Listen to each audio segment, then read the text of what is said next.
Ignacio Latorre, ¿cómo le va, senador? Buenas tardes, gusto de saludarle. Hola, ¿cómo estás? Mucho gusto también de saludar y a todos los auditores de Radio Carnaval. El bono llegará muy pocos sanantoninos, la cosa se complica también en San Antonio, así lo dicen los pescadores, está muy cruda la situación en relación a la pandemia, no tan solo en San Antonio, sino que a nivel nacional, senador, y la ayuda al parecer llega a muy pocos, si no, vamos a salir a protestar, así dicen en San Antonio, y no tan solo en San Antonio, sino que en distintos puntos también de la región de Valparaíso. ¿Cuál es su opinión al respecto, senador? Sí, la verdad es que eso es lo que hemos estado peleando y lo hemos conversado acá todas las semanas prácticamente sobre la renta básica de emergencia. Finalmente el gobierno no accedió a dar una renta básica de emergencia que supere la línea de la pobreza, que proteja a las familias de la pobreza para que efectivamente se puedan quedar en casa, y solo está entregando en este proyecto de ingreso mínimo familiar un bono que en el fondo está por debajo de la línea de la extrema pobreza. En un primer mes para una familia de 4 personas es un bono que estaría alrededor de 260.000 pesos, pero después en un segundo mes decrece ese monto, es menos plata, y el tercer mes aún menos plata. Y eso a pagar ahora a cortar de mayo, junio, julio, o sea, todo el periodo del invierno, el periodo más duro, más crítico, donde van en aumento los casos, donde necesitamos que la gente se quede en la casa, y efectivamente lo que dicen los pescadores artesanales, pero también lo dicen, las personas que trabajan en el transporte escolar, taxis colectivos, una serie de las personas que están en la feria, una serie de sectores que en el fondo van a quedar excluidos de este beneficio y muy por debajo de lo que se necesita para salir a parar la olla. En el fondo hay gente que va a tener que salir a buscar, a luchar por la subsistencia diaria, gente que vive, estamos hablando de trabajadores de la economía informal, independientes, cuenta propia, que viven del día a día muchas veces, y que si no tienen los ingresos necesarios y suficientes para sus familias, ¿cómo se van a quedar en la casa a cuidar la salud? Entonces, eso es lo que finalmente el gobierno no quiso escuchar, no quiso entender. Por ahí lo dijo la diputada Hoffman, que justamente de la provincia de San Antonio, dijo: no queremos que la gente dependa del Estado, viva del Estado. Pero si nadie está planteando eso. Esa es una frase ideológica muy dura, muy inhumana, porque en el fondo le estamos diciendo a la gente, en este contexto de pandemia necesitamos que la gente reciba un ingreso de emergencia para que se quede en la casa. Nadie está planteando que esto sea permanente para siempre, sino que para justamente un periodo de crisis. Eso es lo que, vamos a votar. Ahora los diputados están convocados a votar hoy día, nosotros los senadores estamos citados para votar mañana lo del ingreso familiar de emergencia, pero claramente es mezquino, es insuficiente, no protege, deja abandonadas a las clases medias y no protege adecuadamente a las familias de sectores más vulnerables. Gobierno mezquino con las familias vulnerables y de clase media.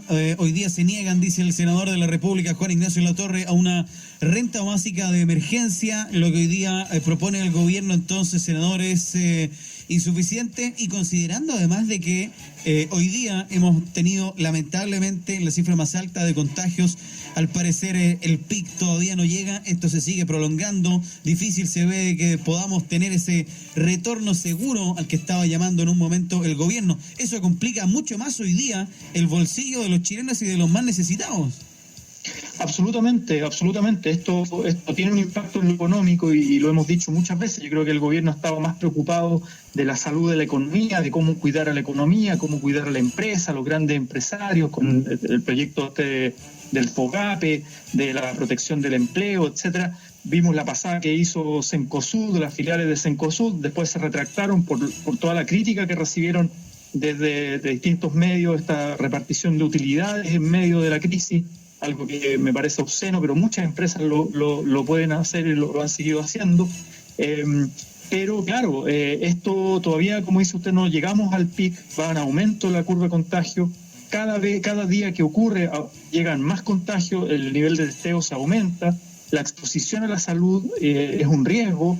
En ese sentido me parecen bien los cordones sanitarios que se están haciendo en la región para poder custodiar en el fondo que la gente de Santiago no llegue a la región de Valparaíso, porque también eso podría hacer colapsar nuestro sistema sanitario, y por eso es que ahora necesitamos más que nunca que la gente cuide su salud, los trabajadores, los niños, que no, obviamente lo de la vuelta a clase, todo eso quedó en nada en el fondo, en lo inmediato, pero para eso la gente necesita tener este ingreso básico, esta renta básica de emergencia. Yo creo, por ahí alguien dijo, mira, no estamos poniendo toda la carne a la parrilla ahora, sino que queremos esperar un poco, decía alguien, porque esta crisis va a ser larga. Entonces, claro, no quieren gastar ahora más plata, sino que están guardando para gastar después.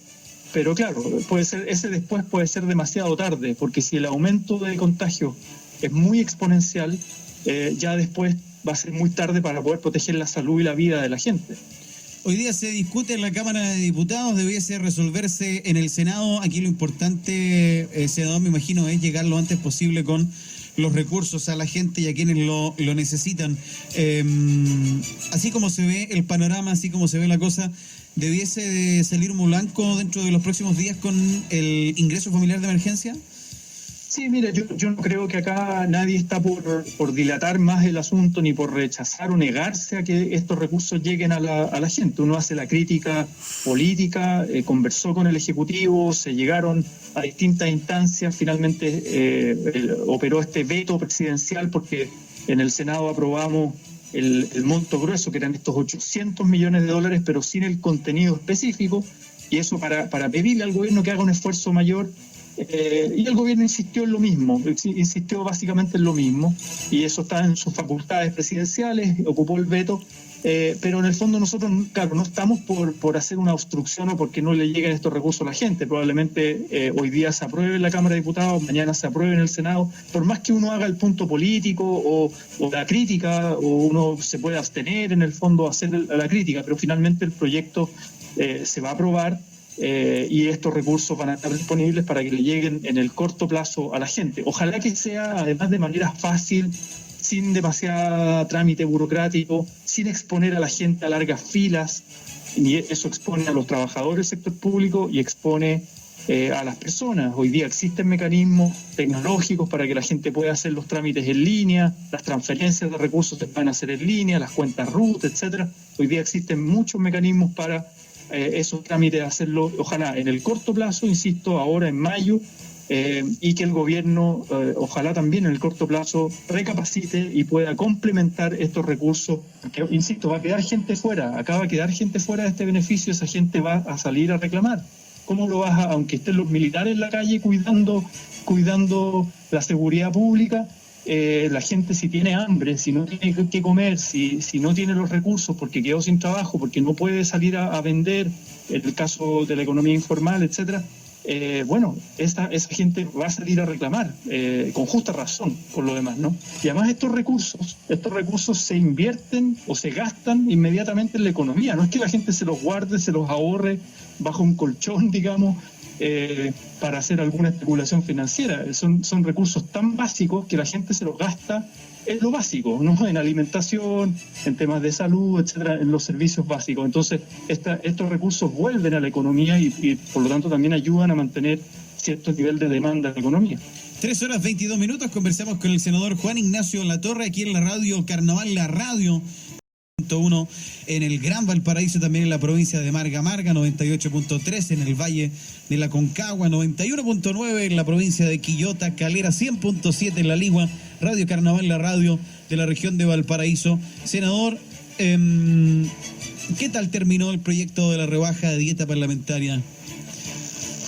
Mire, la verdad, para ser muy, muy sincero, nosotros desde Revolución Democrática, el Frente Amplio, quedamos con un sabor amargo, porque primero no hubo voluntad política, yo diría transversal, desde las bancadas de la derecha y varias también de las bancadas de la centroizquierda tradicional, por bajar la dieta parlamentaria inmediato, ahora, al 50%, que era lo que nosotros planteábamos en un inicio, que hiciéramos un gesto. Esto primero en el contexto del estallido social lo planteamos con mucha fuerza, y ahora en el contexto de pandemia, de crisis social y económica, también creo que tenemos que hacer un gesto como parlamentarios, y eso dependía absolutamente de nosotros. No teníamos que preguntarle a nadie, solo nosotros poner en la ley que estábamos dispuestos a una rebaja inmediata a la dieta parlamentaria del 50%, y eso no hubo voluntad política para aquello.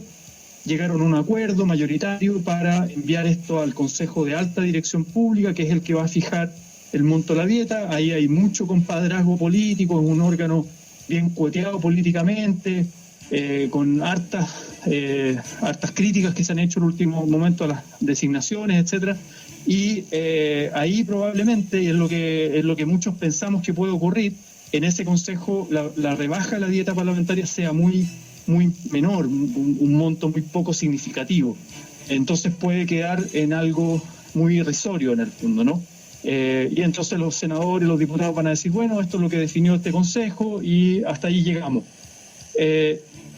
Además, a nosotros se nos ha hecho una crítica porque nosotros, digo, desde Revolución Democrática, desde el Frente Amplio, hemos dicho que nos desprendemos del 50% de la dieta parlamentaria líquida. Eso lo firmamos en un compromiso al momento de ser candidato el año 2017, y ahora ya llevamos 2 años en el Parlamento. Giorgio y Gabriel llevan ya su segundo periodo y lo vienen haciendo también desde el inicio. Ellos se desprenden de la dieta parlamentaria, todos lo hacemos, todos los meses, el 50%, pero claro, ¿a dónde se va? Y nunca nosotros dijimos, nosotros se lo donamos a organizaciones sociales o fundaciones, no, siempre dijimos públicamente, y eso está en varias entrevistas públicas que ha dado el mismo Giorgio Jackson, que nosotros ayudamos a financiar el proyecto colectivo en el cual militamos para no depender de los grandes empresarios, para no andar pidiendo raspados de la olla al Grupo Penta, para no andar pidiendo a Ponce Lerú, a Soquimich, a las grandes pesqueras, a las grandes mineras, para no depender de ellos, que es lo que han hecho otros partidos tradicionales, para financiar las campañas, etcétera. Nosotros ahorramos esos recursos, se los pasamos a nuestro partido, no dependen de nosotros, no llegan a nuestro patrimonio personal, ¿no? Llega directamente a la organización política para enfrentar todo el ciclo electoral que viene, que es muy intenso. Vienen municipales, vienen parlamentarias, vienen delegados constituyentes, etcétera, y para ayudar a financiar campañas también de dirigentes sociales que muchas veces no tienen los recursos, no tienen las redes o que a veces los bancos ni siquiera les prestan plata con esta ley de devolución de votos. Y eso ha generado mucho cuestionamiento porque los demás buscan como el empate, ¿no? Como, pero se lo pasan a su partido, no lo donan a organizaciones sociales, etcétera. Nunca hemos dicho que íbamos a hacer eso, siempre hemos dicho que para mantener independencia política lo íbamos a hacer de esta manera. Y eso es lo que hemos hecho desde el día 1, pasamos esa plata, nos desprendemos de esa plata, y eso lo hacemos del día 1. Ahora, quisiéramos que esto quede regulado por ley, que la rebaja de la dieta sea el 50%, y eso es lo que no se logró. Por eso quedamos con un sabor amargo y queda el último trámite, votar lo que salió de la comisión mixta en el Senado, y probablemente se va a aprobar, que es esto que se defina por el Consejo de Alta Dirección Pública. 3:25, la actualidad regional, nacional y semanal acá, como cada día martes, con el senador Juan Ignacio Latorre. Y otro proyecto que ha estado bien en boga, senador, tiene relación con, y que va de la mano más bien también con el tema de poder ahorrar recursos en la rebaja de la dieta parlamentaria, y también en este proyecto que disminuye la cantidad de parlamentarios. ¿Cuál es su opinión en relación a este último proyecto? Claro, aquí la derecha ha hecho un punto y el gobierno ha hecho un punto como de decir, oye, tenemos que ahorrar recursos y tenemos que disminuir el número parlamentario, y han querido como empatar el tema de la dieta con el tema de los números o número de parlamentarios. Nosotros hemos sido muy críticos de aquello, o sobre todo los que quieren volver como al binominal, a los acuerdos del binominal de los años 90, de las décadas pasadas, donde había menos gente, obviamente, y habían 2 grandes bloques que se distribuían o se compartían el poder político, que era la derecha y la concertación. Hoy día hay más diversidad, y yo creo que nuestro sistema político tiene que tender aún más a la representatividad, en un sistema más proporcional, y que recoja la diversidad que hay en el país. Todavía falta, por ejemplo, que en Chile no tenemos escaños reservados para los pueblos originarios, ¿no? Como existen otros países que tienen un porcentaje de población originaria, tienen escaños también reservados en el Parlamento.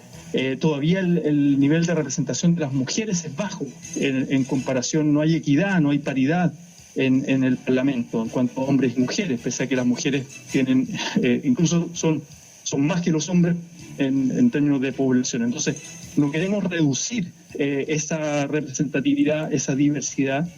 Quisiéramos ahorrar de otra manera, por ejemplo, reduciendo la dieta parlamentaria. Eso es lo que no quisieron.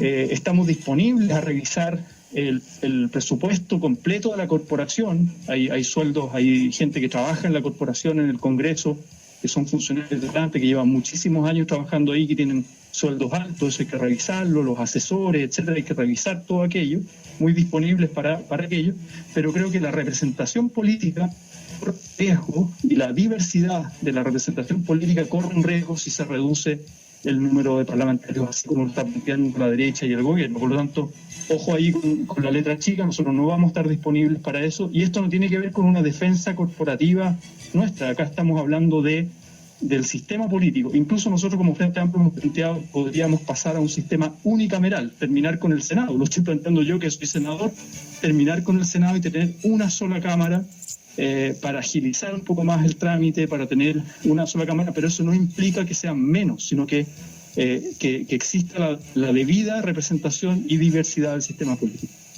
Bien, senador, muchas gracias por estos minutos, este completo informe. Que tenga una excelente semana y una gran jornada de martes. Muchas gracias.